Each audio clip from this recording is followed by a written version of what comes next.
आता निश्चिंतने पावलो विसावा खुंटलिया धावा तृष्णेचिया. तृष्णेच्या धावा थांबल्यात, विसावा प्राप्त झाला असं महाराज म्हटले. माझ्या जीवनामध्ये विसावा प्राप्त झाला. शेवटचा दिवस गोड होणे, थोडा इको द्या. शेवटचा दिवस गोड होणे म्हणजे विसावा प्राप्त होणे असं महाराज म्हणतात. विसावा भेटतो. तुकाराम महाराज म्हटले माझ्या जीवनात मला विसावा प्राप्त झाला. आता निश्चिंतने पावलो विसावा. जीवाला विसावा कुठे? संसार दुःख मूळ चहूकडे इंगळ, विश्रांती नाही कोठे, रात्रंदिवस तळमळ. विसावा कुठे जीवाला? जन्मभर सारा संसार कबाडी, सुख नाही पडघडी. जन्मभर धावपळ तळमळ, आपली शांती कुठे? प्रत्येक गोष्टीमध्ये डोक्यात विचार चालू असतात. बरोबर आहे ना? विसावा कधी आहे? नाही विसावा. जन्मभर विसावा नाही. का विसावा नाही? रती माईके दुःखाची जनती नाही आदियंती अवसान. विसावा नाही होत जीवाला जन्मभर. एक म्हणे महाराज आमना गाव देतच ना विसावा गाऊन बाहेर. कोणले विसावा? खरं सांगा तो विसावा कोणाचा आहे? तो विसावा कोणाचा आहे? तो त्यांना थोडी विसावा आहे. तो खांदे करच ना विसावा. थांबिल्या भाऊ ठेवा भाऊ खाली. त्याला जन्मभर विसावा नाही. जन्मभर त्याला बांधून ठेवलं तर कर्तव्य कर्मांनी. मेल्यानंतर सुद्धा लोक त्याला मोकळे वाटे लावत ताणी ताणी बांधतो. का मस्त्या करावशा? एक ते बोलता जोर मत आणि एक जण का इथला का ताणी राहा महाराज गुच्चू बसाव. त्यावर 50 रुपये बाकी होता दिनातच नाही त्याने. संताप मताने तो जन्मभर विसावा नाही हो. जन्मभर इथे बसलेत ना तुम्ही, कीर्तनात बसले तेवढं तुमचं डोकं खाली आहे. कीर्तनातून उठले घरी गेले की डोक्यातले चक्र. काही जण म्हणतात महाराज जपत लागत नाही रातले. एकदा मुडणी का 2 तास लागतच नाही. कसं काय लागत नाही? चालू येतच ना मग मीटर. यानं दे नाही त्यानं दे नाही. सकाळी हाई करणं शे, परून दिन ते करणं शे, तटला लगीन शे, त्या लगीनले जाणं पडी, दिले न पडी दे न पडी आय हा. जन्मभर शांती नाही. पण कधी विचार केलाय का या गोष्टीचा? कधी विचार केलाय की आपण कसे आलो, कुठे आलो, कसे जाणार आहोत, आपल्याला कधी मरायचं आहे? अल्पायुष्य मानव देह.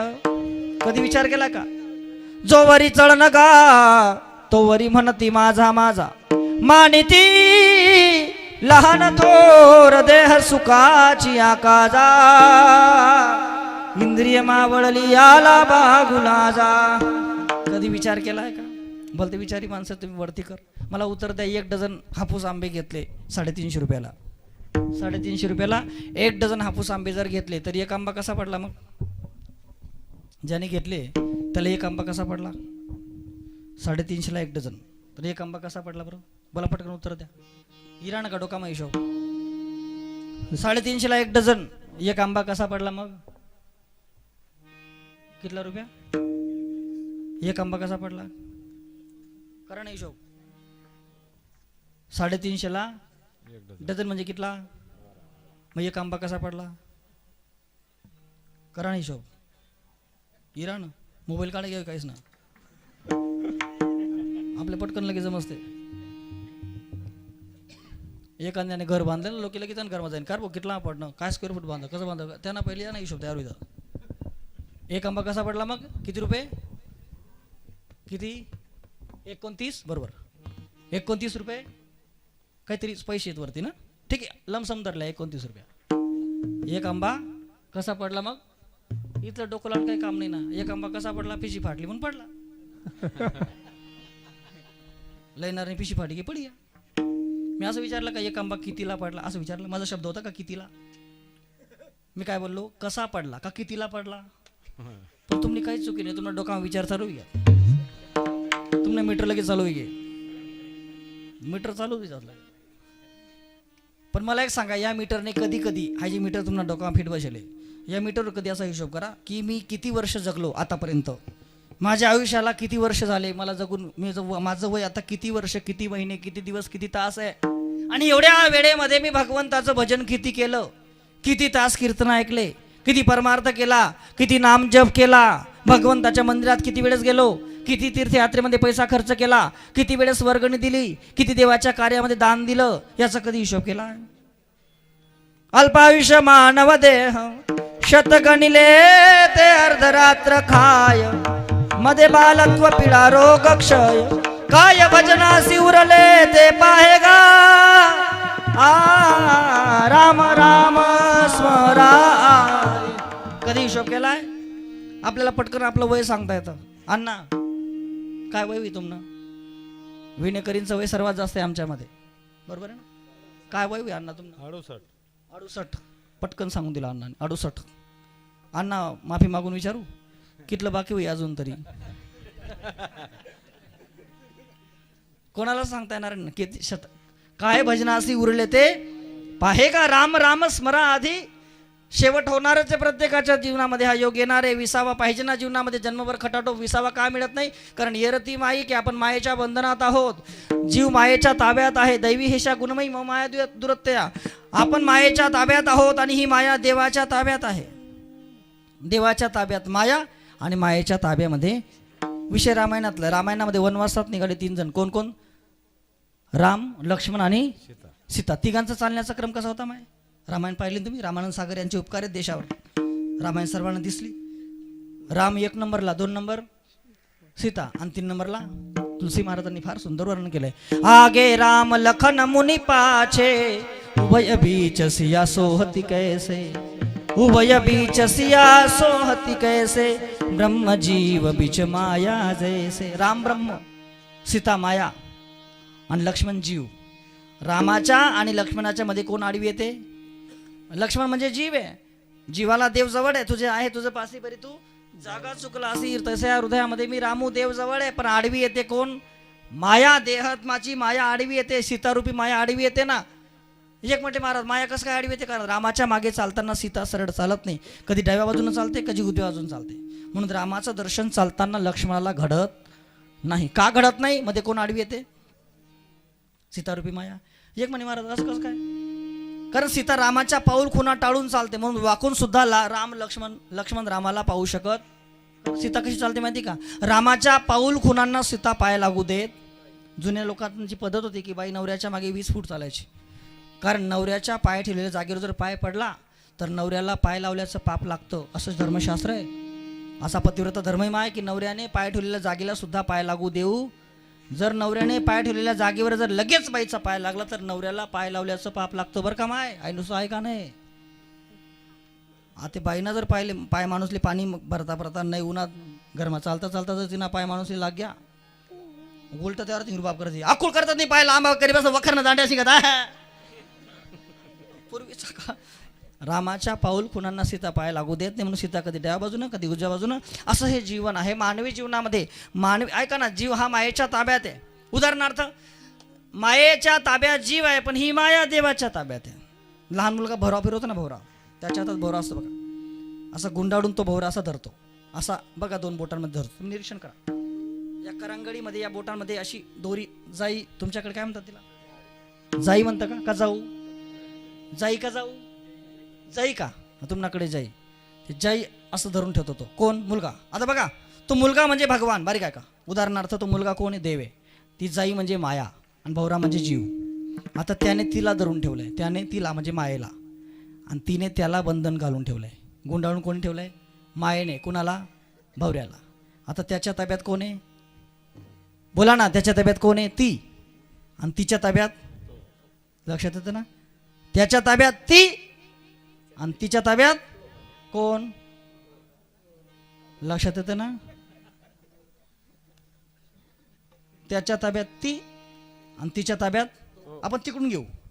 तो कोणाच्या ताब्यात? तिच्या ताब्यात. आणि ती कोणाच्या ताब्यात? त्याच्या म्हणजे परमात्म्याच्या. तो तिच्या ताब्यात आणि ती त्याच्या. वरून घ्या. त्याच्या ताब्यात ती आणि तिच्या ताब्यात तो. कोण? तुम्ही हा शिका बरं ना, मी काही बोललोच नाही अजून. त्याच्या ताब्यात ती आहे, त्याने तिला. बघा तुम्ही निरीक्षण करा. जीवात्म्याला परमात्म्याचा काय आधार? बघा त्या मुलाने भवऱ्याला काय दिलेला आहे? आधार दिलेला आहे. मुलाने भवरा धरलेला नसतो, त्याने कोणाला धरलेली असते? जाईला. आणि त्याला काय दिलेला असतो? आपल्याला देवाचा फक्त आधार आहे, पण बंधन मायेचं आहे. आधार आहे आपल्याला, पण तो शेवटच्या क्षणाला काय करतो माहिती का? बरं का, त्याच्या ताब्यात ती असते आणि तिच्या ताब्यात बंधन करून ठेवलं असतं तिने त्याला शेवटच्या क्षणाला. आणि ती काय करते माहिती का? जेव्हा तो झटका देतो दोघांना, पण ती त्याची असल्यामुळे तो तिला सोडत नाही. दोघांना झटका देतो, पण तो तिला सोडत नाही. ती सुटत नाही, ती फिरत नाही, पण त्याला फिरवल्याशिवाय राहत ती नाही फिरत. ती नाही फिरत, तो फिरस. कोण? हा नवराने. हा काय तुम्हाला डोक्यामध्ये येत बशी. ती फिरत नाही पण त्याला फिरावशी आहे. असा गुंगस ना तो, असा गुंगस ना. कोण बोलता गुंगस? त्यामुळे एक जात रासा एक प्रकारे तरतड्या. तरतड्या म्हणजे ज्याने आजी आरी पाजेल नाही राहत ना त्याला तरतड्या. कथा कथा गुंगस तो. कधी सासर वाढले, कधी आता आणि कधी तथा. कर बा ते कथा सासर वाढले बोलता गुंगस तो कथा कथा. ती अजिबात फिरत नाही, त्याला फिराशे. अरे संसार संसार जसा तवा चुलीवर हाताला चटके मग मिळते भाकर. हा संसार आहे, ही माया जीवाला फिरवते, तो फिरत नाही. ऐका ना, त्याच्यामुळे भगवान जगद्गुरु साधू संतांच्या ताब्यामध्ये तुका म्हणे माया होय दासी लागे पाया. माया साधू संतांच्या ताब्यात येऊन महाराज साधू संतांना विसावा आहे. आपल्याला विसावा नाही. जन्मभर तृष्णेच्या धावा थांबत लोक घर बांधतात, घराच्या वरती चाल काढतात. 4 कॉलम, 4 आसाऱ्या, कच्चा कॉलम. काय म्हणतात त्याले? काय म्हणतात त्याला तुमच्याकडे? काम नाही हो. 4 आसाऱ्या, कच्चा कॉलम काढतात स्लॅबनावर. काय म्हणतात त्याले? चाल. चाल काय म्हणतात त्याले? काय सोडेल शे? कोणी चालती? घरनी का घर मालक नाही? ती चाल कोणी आहे? घर मालक नाही ती. कसान चालती? ताल ठेवानी चाल. पण सांगता येईल का? आएगा जब रे बुलावा हरी का छोड़ के सब कुछ जाना पडेगा. महाराज म्हटले कधी जाता येईल? जावं लागेल. सांगतात आता निश्चिंतीने पावलो विसावा खुंटली या धावा तृष्णेची. या तृष्णेच्या धावा थांबल्यात म्हणून विसावा जीवनामध्ये प्राप्त झाला. काय केलं साधन? महाराज अभंगाच्या 3ऱ्या चरणावर कौतुक वाटे झाली या वेतात. कौतुक वाटे झाली या वेतात.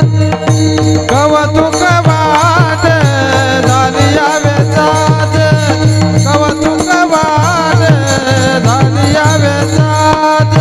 नव मंगळाचे तेने गुणे. नव मंगळाचे तेने गुणे. आता निश्चिंतीने पावलो विसावा. आता निश्चिंतीने पावलो विसावा. नव मंगळाचे तेने गुणे. नव मंगळाचे तेने गुणे. आता निश्चिंतीने पावलो विसावा. आता निश्चिंतीने पावलो विसावा.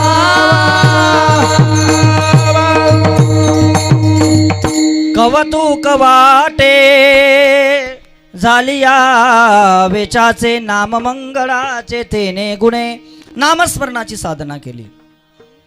ऐका ना, नामस्मरणाची साधना केली. चहा झाली का सर्वांना? चहा आहे ना? इकडची मंडळी बाकीन चहावाली काळजी करायची नाही. 10:30 वाजलेत.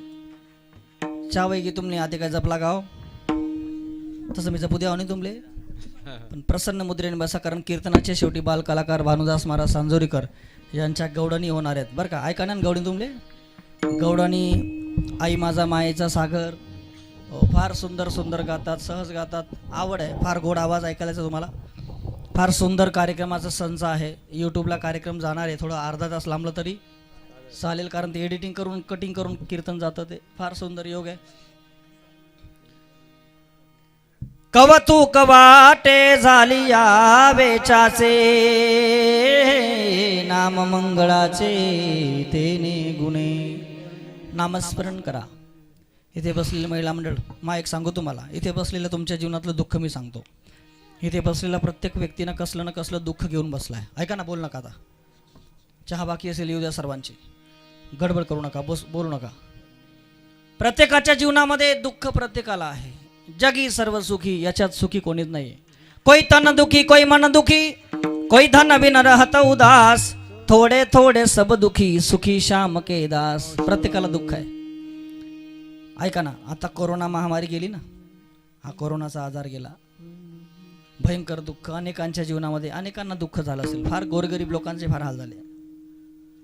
प्रत्येकाला कसलं ना कसलं दुःख आहे. ऐका ना दादा, दुःख 3च प्रकारचं आहे. तन दुखी, शरीराचं दुःख.